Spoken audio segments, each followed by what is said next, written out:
When you book a Best Western hotel, you get all the great stuff you'd expect from a big brand, plus the feel-good glow of knowing every booking supports proudly independent hotels. Like Roger Thorpe Manor in Yorkshire, run by the Metcalfe family. So with 290 unique places to stay, you're not just booking, you're booking good. Best Western. Booking good. Welcome to Hetherington Stadium for this episode of Box 2, sponsored by Best Western Hotels GB, supporting local, proudly independent hotels.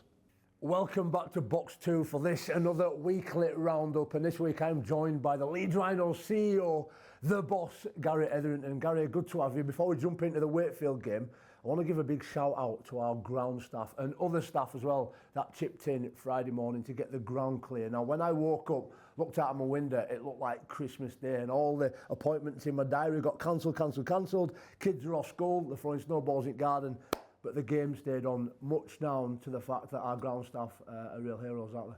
Absolutely, and as you say, a real team effort, weren't it, Jamie? Everybody sort of pitched in, and quite a number who live outside of Leeds all stayed over during the night, as did our groundsman Ryan Golden, of course.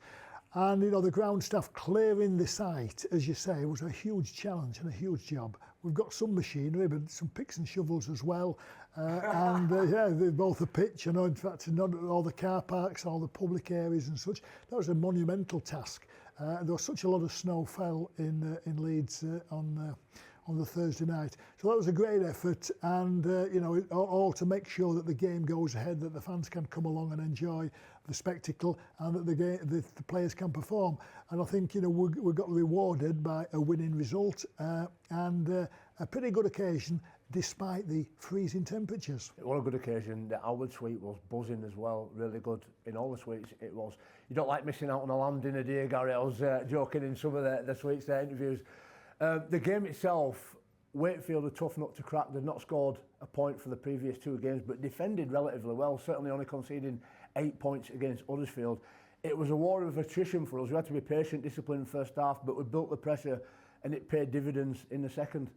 It did. It was a real tough arm wrestle, and for the purists, I really enjoyed the first half. It wasn't exciting, but it was full on for both teams, and Wakefield desperate for a win, as we know, and we were as well, of course. A real arm wrestle was that first half, and a war of attrition. And the first try was going to be a really important one, because I felt it's one of those games you get 6-0 down, it's a difficult one to turn around. But we got in front and then played some really good rugby, some exciting tries, and what proved to be quite a comfortable victory. So on the back of what was an outstanding result at St Helens, of course, a bit of momentum. Getting some players back as well was important, and I think we can see that our team is very much a work in progress, and I've felt all along that we're going to get progressively better the longer the season goes on. Already showing some really good signs. Rowan is still not satisfied with the consistency of 80 minutes, and that's understandable. But I think, as the season grows and the players and the combinations start to develop, our performances will be much more reflective over the full 80 minutes. But nevertheless, we scored some terrific tries and brought a bit of excitement to the crowd. We did incremental gains, and you can see the jigsaw pieces coming together in personal performances. Those first points come through David Fuzzy. I love Fuzzy. I think for a guy who is so powerful, he glides through the air like a Disney princess as well. He's great to see when he's on form, and he looks to be getting better each week, Gary. Reminds me very much of yourself, Jamie, in your days, of course, gliding through the air, as you say. And yeah, he's a supreme athlete, and he's got some great skills as well. Of course, he was the leading try scorer in the NRL not that long ago. An outstanding athlete, a great try scorer, and made a real difference on Friday, because it was not only the tries that he scored, but the tries that he assisted with as well. And of course, the first touch of the ball, Harry Newman. How good was that? And we needed a bit of a spark, and the crowd needed a bit of a spark. Harry was the perfect man to provide it, and went on to have a really good return to the team, and that will have done him and his confidence a load of good. And of course, a great sight for all the fans and indeed all the players and coaching staff. Just really smart the way that we managed Harry Newman. Great to see him get over the line as well. Just a 25-minute period there, but credit to the investment as well that's gone into our medical team to look after some of our players, and the way that they progress them carefully back into the sides to limit the risk of re-injury. They've done a great job, the medical staff, hasn't they? Absolutely, and it's such a delicate, finely balanced area. Nowadays, you know, in my day, we used to have a guy with a magic sponge, and occasionally a physio would visit, and somehow he seemed to get us right. But nowadays, you know, such is the sports science, the medical, the physio provision, it's got to be top class. And we at Leeds Rhinos have invested heavily in that regard. And we've got top class people involved. Of course, we have to do, we want top class players and we want them to be performing at the best. They need as much support as they can. Medical, physio, rehab, it's all a key ingredient. And, you know, we've changed the behind the scenes staffing quite significantly. And we do believe we've got our best team that we've had for quite a long time. And we see the rewards with somebody like Harry, who's had a really delicate injury, had surgery on a hamstring, which is unusual but required, and it's so important to be able to not only get these players back to be as fit as soon as possible, but to maintain their fitness, but in what's a really tough competitive sport. And training is tough and competitive as well. So to be a professional rugby league player, you've got to be at the height of your physical powers, and you need as much medical physio support as possible, and we're providing that. And yeah, to everybody's benefit. Massively underrated, the old magic sponge, a little bit of alchemy there. Bottle of sherry as well. Yeah, that seems to go out of fashion nowadays, but I know. Quick mention to James Bentley, number 11 shirt appearing at dummy half, not first time it's happened. When I did it, I ended up goalie when Ned, whoever got there first, just ended up picking ball up and playing dummy half. But good to see Bentos back on park as well. Absolutely, you know, to get James Bentley back and having Newman in the same team as well. Justin Sangaire was rested. You know, he spent all week at Leeds General Infirmary with his wife giving birth to their first baby daughter, which is all back home now, and that's been a really happy story for Justin. So he missed out last Friday, and he'll be back raring to go. Real competition in the first team, isn't there, for places? Real competition, because we've got so many outstanding young players that actually are waiting for their opportunity. Some returning from injury as well. Luke Hooley won't be far from playing again, and others as well. So it's a really good, positive environment at present, and you know, I think all the players are thriving on the competition that's there. Justin Sangaire, yeah, paternal leave. I reckon I got half a day off back in my day. Back in my day, Gary, and that was for all four of them. Right then, jumping into some news, IMG released their grading criteria. It was published last week, and it's really interesting, the methodology and the 5 pillars. Do you want to just share with us your thoughts? Because I know as a CEO, it would be an issue or a thing that you've been close to and anticipating the release of the grading, which obviously don't really come into play until 2025. But what's your take on that and some of the news that got released this week? Well, the direction of travel is very positive. And we as a game set out several years ago that we needed change and improvement throughout all aspects of the game to really compete at the higher echelons of professional sport. And rugby league has always been receptive to change, but all the changes that's happened in the game over the last 130 years have really all been based on opinion and assumption. People like me have got an opinion and make assumptions, but it's never really been backed up by evidence and research and data.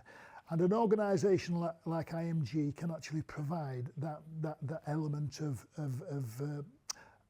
research, and any decision or any recommendation they make will be well backed up with evidence. And that's something that the game has never had. So to have IMG as a partner is very significant for us. And we're all waiting to see what else they recommend as well, because they will be recommending a whole stream of innovations and changes that we await. But the club grading system is a very important first stage. And really, it's an attempt to improve, to enable or give the incentive to all clubs to improve themselves, for the bigger clubs to get even bigger and better, for other clubs that aspire to become Super League clubs to know exactly what's required to get to that level. Required right throughout their business, both on the field and off the field. And it's quite a sophisticated piece of research really in terms of what are the elements that's required to elevate and grow your club and your organisation. We've had licensing in the past, which are the same sort of principle, but this is a much more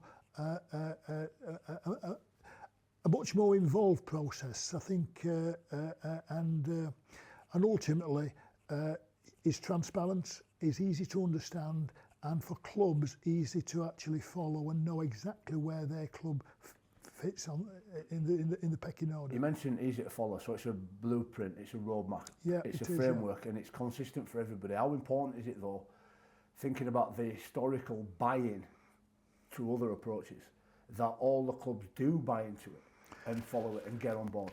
Of course, I've been involved in the game a long time, and I can say that there has never been as much collectivism that there is now. And so far, the direction of travel has been totally supported. I mean, what's gone on in Rugby League over the last 2 years is constitutionally is significant. We've seen a coming together of all clubs under the auspices of the game's governing body, the RFL. Super League has effectively been dissolved in that regard in terms of a decision-making organisation. Clubs have all got the ability to grow and be part of the new future. And so that's important as well. And so far, the direction of travel has been supported by almost all the clubs. There's a few dissenting voices, but not many. All the clubs are very supportive. Of course, much of the decision making is yet to unfold. But all the indications are that the clubs are ready for change, they're ready for improvement, they're looking to do what they can do with their own organisations and their own businesses, and what IMG will be doing is actually showing exactly where they need to be to get to where they want to go. There's 5 pillars there, Garrett: fandom, performance, finances, stadium and catchment. In your position as the CEO of the Leeds Rhinos, is there anything that jumps out to you as a need to address for us as a club in the next couple of years, or is it relatively good business as usual going forward? Well, for Leeds, I reckon we should score pretty well on all those sections. There are some missing, and there's some missing elements that probably are incorporated in them 5.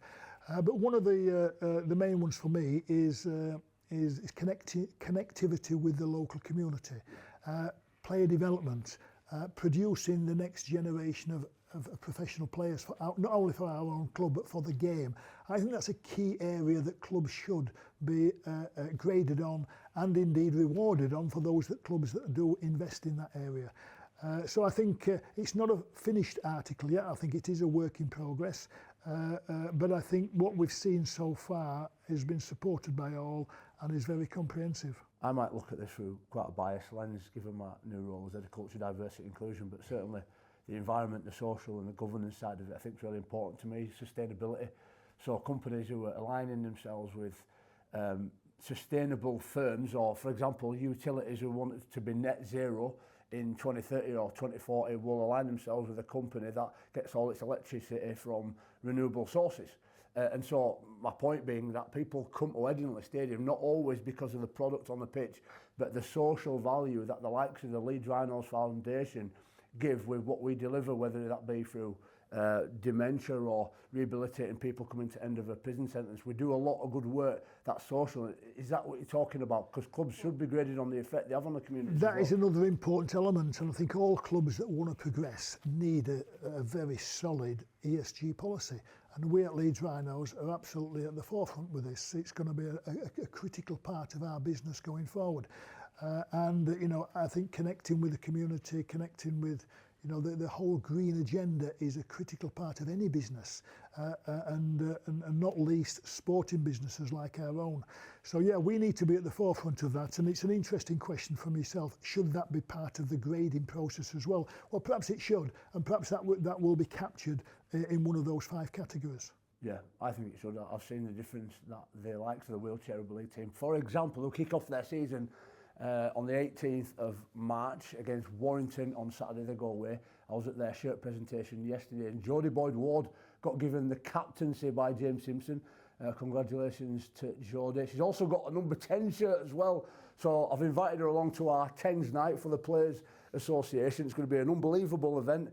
right here at Hetherington Lane, North Stand, Howard Sweet. £15, pie and pea, hosted by myself. You've got Barry McDermott, Jamie Peacock, the Bionic Barrel, Stevie Pitchford, who won the Lance Todd Trophy in 1977. And we've also got Channel 4 Supreme Pundit, Danica Prim, the first woman to attend one of Art Players Association events. Get yourself down there. You can book on the link below. That'll take you through to all the details, and you can get yourself involved in that. Really look forward to seeing you there. I'm hoping to get Zane Tetevano and obviously Jodie Boyd-Ward will be there for photographs and to say hello. Going to be a good event, that, Gary, isn't it? Yeah, I think that'll be a fantastic event, Jamie. And we want all our fans to actually embrace the various events that we do. You know, for £15, what a great opportunity that is, and that even includes pie and peas, I think, doesn't it, Jamie? Apart from an appearance from yourself. So those are the sort of events and that we want all our fans to come and enjoy, because that's what they're all for. They're for the fans, they're for all our people that's involved in the club. You know, in June we're going to be doing the Hall of Fame lunch, which is a fabulous occasion, which we see 4 new members inducted into the very prestigious Leeds Rhinos Hall of Fame. It also celebrates a special anniversary. We're going to get the Leeds team that won the John Player Trophy back in 1983, 84 season, going to be here. So those are the sort of events, and all the various other ones that we sort of do here at Hetherington. We want as many fans as possible to come along and enjoy them. Yeah, you're looking at the #1 fan here. Love it, can't wait for that. Talking about fandom, Gary, back in your youth, I imagine looking forward to Cass this week.